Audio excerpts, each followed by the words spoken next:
Gotta do my hair tomorrow for my trip to Dallas, Texas, to move there. My apartment is empty. My laundry in the corner.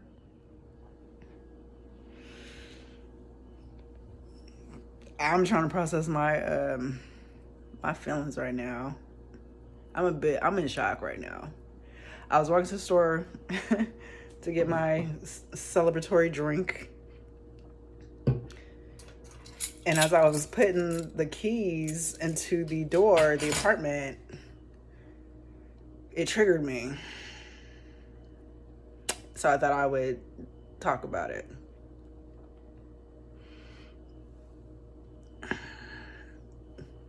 It triggered me.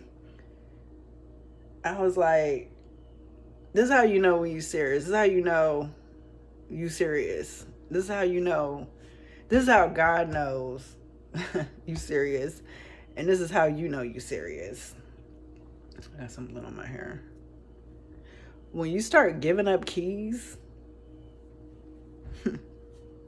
to your possessions, that's when you know you serious. I'm in shock. From September to January to February today, September, October, November, December, January, February. Six months. Over the span of 6 months, I done gave away some hard-hitting keys to my life. I gave up the keys to my house, my rental property. I sold it in September. I gave up the keys to my job in November. The access key that you get into the building, I gave up that key. I gave up the keys to my gym membership today. I gave up the keys to my car today. I sold it. And in 2 days' time, I'll be getting up the keys to my apartment. And I'll be without keys. Now, granted, I'm obviously going to, have an additional set of keys when I get to my apartment, but that's not the point. The point is the symbolism behind me relinquishing my life over to God. Relinquishing my life over to God. When you start giving up keys to your life, I gave up the birth certificate and the social security card to my daughter, to my daughter's dad, because she decided to move with him during all this whole time, which is why I busted my life up and was like, well, she ain't here with me. She doing school online. I don't need to be in California anymore. I need to do something different with my life since I'm going to be an empty nester at the ripe young age of 35 and a half. And so I was like, well, where do I want to go? I want to go to Dallas, Texas. So I checked out Dallas, Texas, and I enjoyed Arlington very much. I applied for an apartment and I got the apartment. And then everything just kind of went like in a domino effect. I started giving away stuff. I started selling my furniture online. I started, just purging myself. Like I had a U-Haul storage with furniture from the rental property, just stuff that you have when you have a rental property. I freaking cleared that out, gave up some stuff. I just spent the last 6 months busting my life up, like tearing it up, getting all nitty gritty, all into it, purging myself from my belongings, and planning my exit. And it finally hit me. When you just like in go mode, people are excited for you. They want to hang out. They want to have drinks. They want to have dinner. They want to sit and chat and visit with you before you leave. Like I've done all that. And then I still got a couple more, friends to visit this before I leave in the next 2 days. But when I hit the pavement, because my car is no longer my car, I no longer have the keys to my transportation, how I love to get out and travel. So I no longer have a freaking vehicle. I signed the title over. That's when it hit me. I spent the last 6 months giving keys away. That's how you know you ready. I'm in shock. I'm like, what did I do with my life, God? I'm like, now I'm questioning, like, I'm already here. I didn't already shot every bullet. Every bullet is out the chamber. The only thing I need to do is clean the apartment, pack my stuff, and go. That's it. And there ain't much stuff, as you can tell. But that's not the point. The point is, how serious are you willing to get about your life? How serious are you willing to get about you?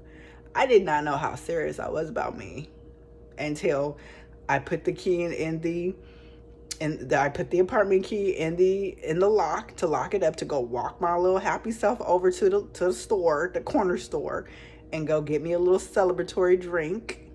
Okay?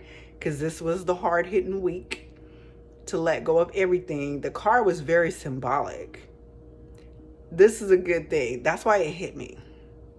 That's why I'm making this video and I'm freestyling it. The keys to your possessions are extremely symbolic. You can have everything lined up. You can be like, all these plans, like, I'm going to do this and this is going to happen and everything's going to be fine.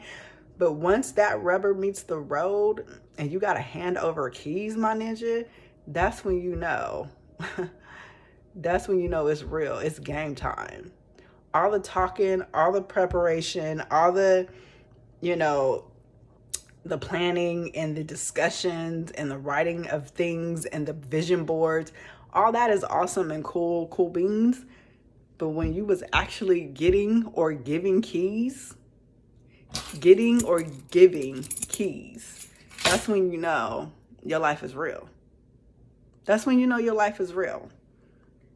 And I had to kind of just soak that in and hear myself chitter chat about that, because I feel like people don't take their lives so seriously. I feel like I take my life so seriously that I get put in a box. I get chastised or judged for taking my life so seriously. Nothing that happened in the last 6 months was on accident. I was very intentional about giving up my keys. My keys to my job. I resigned. Did y'all hear what I said? Yes, ma'am. I resigned.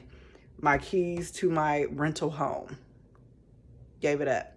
I sold it. Didn't give it up. Sold it. Willingly sold it. I imposed the purge on myself. Willingly gave up a bunch of furniture. Willingly gave up, sold my car at a discount to a good buddy. Willingly and walking away from a lifestyle that no longer suits me. This is not the first time I've decided to walk away. I've decided to create. I've hit a rock bottom. This is the fact. I was telling my girlfriend this the other day, and I'll gather my words very quickly here. 2017 hit. I hit rock bottom. That was... The rug got pulled up from underneath me so fast. I did not see it coming. That was the hardest time in my life. That hard time in my life prepared me for COVID-19. I kid you not. Everything that happened in 2017 made COVID-19 a breeze. A breeze. COVID-19 sucked. It sucked for me. It sucked for everybody. But I had a lot of familiar family tensions that rose that forced me to look at my life and what I was doing with my life and how important I am in my life. It forced me to look at how important I am in my life. So when COVID-19 hit, and some people made some hard-hitting decisions that affected me personally, I made the decision to impose my will on my rock bottom. This is a great conversation. This is podcast worthy. I imposed my will on myself. I was like, you know what? And part of me was scared. I was terrified. I still am. What you mean? I ain't gonna be terrified? Terrified. Terrified. Looking at my hands, I'm like, you really did that? I sure did. Terrified. Listen here. When you see the ship sinking and you're like, what can I do to mitigate the loss? What can I do to stop the loss before it completely disintegrates in front of my freaking eyes, right? Am I going to impose my will on this loss, or am I going to sit back and let the loss happen and wonder why I let it happen that way? Everybody's situation is different. My pain and grief is usually 89.9995% of the time based on family doing stuff that directly affects my ability to maintain and to live.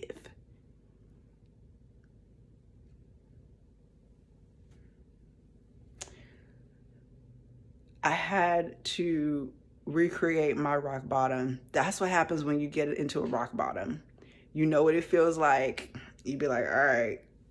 You be cracking your neck, rubbing your shoulders out. All right, I know what this looks like. I'm gonna get in front of this. I'm gonna get in front of this rock bottom because I see it's hitting.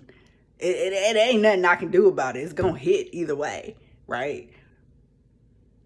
So I'm gonna get in front of it. And I'm gonna do X, Y, and Z. And it may not turn out perfectly. And 9 times out of 10, it ain't gonna be perfect. But at least you mitigated your loss as much as you possibly can. Your loss became your gain. My loss became my gain. What did I gain in losing everything again? I just told you I lost stuff in 2017. 4 years later, here I am again, losing stuff, losing keys. You mitigate your loss. You figure out what it is that you want to willingly let go of before it lets go of you. You willingly let it go so that it will not let go. It won't let you go before y'all get what I'm saying. My little vodka is starting to kick in my brain cells. Listen here. This is serious. Whatever it is that you're doing with your life, I don't know what it is. You know what it is when you look in the mirror. You know if you ain't doing nothing with your life, girl, holla back. You know what you're doing. You know if you ain't doing nothing with your life. See, we ain't really trying to have this conversation. I got something in my eye. You know if you ain't doing nothing with your life. You know you're not. You get an uneasy feeling when you look at your eyes in the mirror. You become exhausted even thinking about going to do what you have to do. You know you ain't doing nothing with your life, if that is you. If you know you ain't doing nothing with your life and you ready to do something with your life, you might have to get like me and give up some keys. And sacrifice and impose your will on yourself. Impose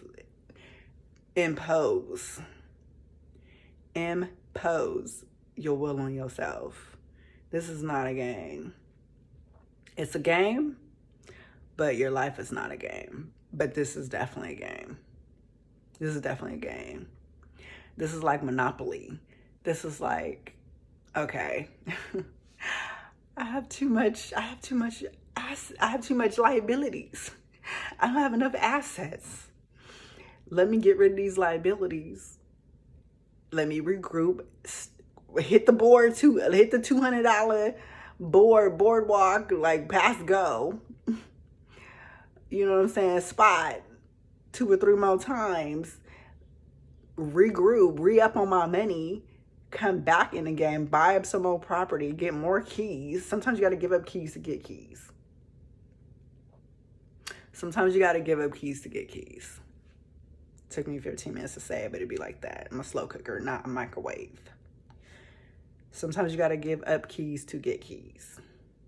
Sometimes you got to hit that boardwalk and that go, collect $200 3 times, re-up on some property, and restart your life. Sometimes it be like that. Sometimes you just got to be like, I can't afford this New York property right now. I can't afford this Connecticut Avenue. I can't afford this Baltimore Avenue space. I can't afford it right now. It be like that. Everybody else trying to afford it, but I know I can't afford it. I know they can't afford it. Because they look worse than I do, and I can't afford it, and they worse than me. They worse off than me. Real conversations. So if I can't afford it, I know they can't afford it.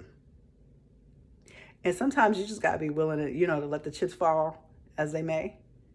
But you got to be willing to let go of some keys to get your keys.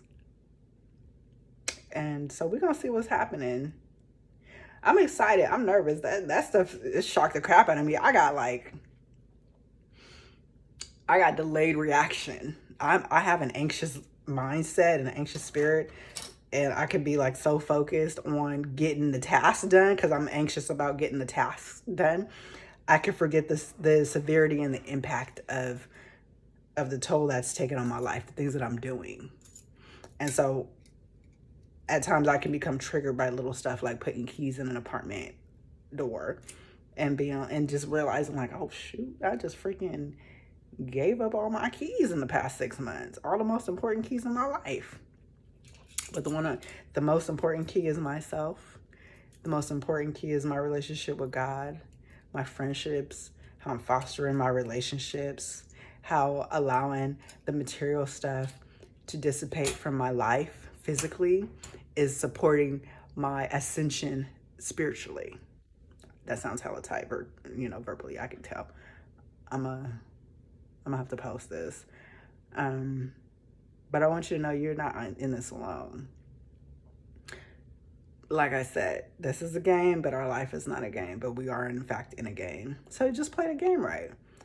And I hope you got some great insight. I agree, it is out of control. I do agree. So since it's gonna be out of control, you might as well find some peace and solitude in imposing your will on yourself to get your control. That's all I can say about that. I don't know what else to say. The rest is yet to be written in my life. But so far, so good. I'd rather hand over them keys and get a stack of cash than have that, that eviction man knocking on my door, or that foreclosure notice on my door. No shame, no foul on nobody that's ever had that done. But I'd rather get in front of it than be behind it and be like, I'd rather be terrified because I got in front of it than be terrified because I let it get in front of me. So that's just how I roll. Hopefully you got some gems out of this conversation, this freestyle. All right, till next time, 2 weeks. Bye.